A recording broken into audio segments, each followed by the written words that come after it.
ठीक है, चलिए बात करते हैं एक ऐसी चीज की जो पूरे इंडियन टेलीकॉम इंडस्ट्री को हिला सकती है। आपने शायद हेडलाइंस देखी होंगी, स्टारलिंक, इलॉन मस्क की सैटेलाइट इंटरनेट कंपनी को इंडिया में ऑपरेट करने के लिए हरी झंडी मिल गई है। और अचानक सब पूछ रहे हैं, क्या ये जियो और एयरटेल का एंड है? सबसे पहले, स्टारलिंक आखिर है क्या?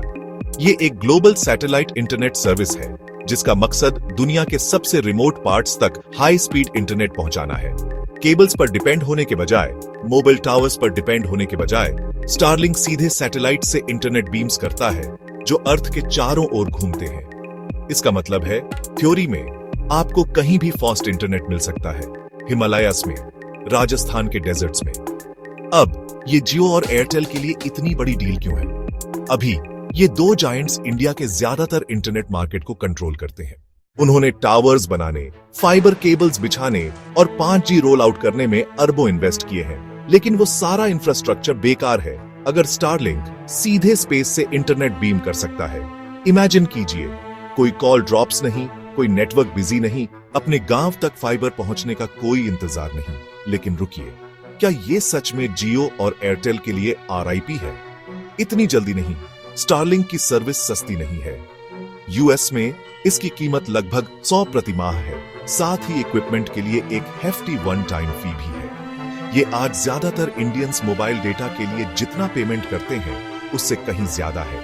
और जहां स्टारलिंक उन रिमोट एरियाज के लिए परफेक्ट है जहां कोई कनेक्टिविटी नहीं है, वहीं शहरों में जियो और एयरटेल की वजह से पहले से ही फास्ट, सस्ता इंटरनेट है।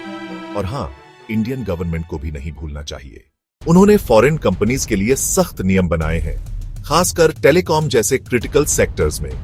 स्टारलिंक को इंडियन लॉज फॉलो करने होंगे, डेटा लोकली स्टोर करना होगा और शायद स्मूथ ऑपरेशन के लिए इंडियन कंपनीज के साथ पार्टनरशिप भी करनी पड़ेगी। तो क्या होने की संभावना है? स्टारलिंक रूरल इंडिया के लिए गेम चेंजर होगा। ऐसी जगह है जहां जियो और एयरटेल अभी तक नहीं पहुंचे हैं।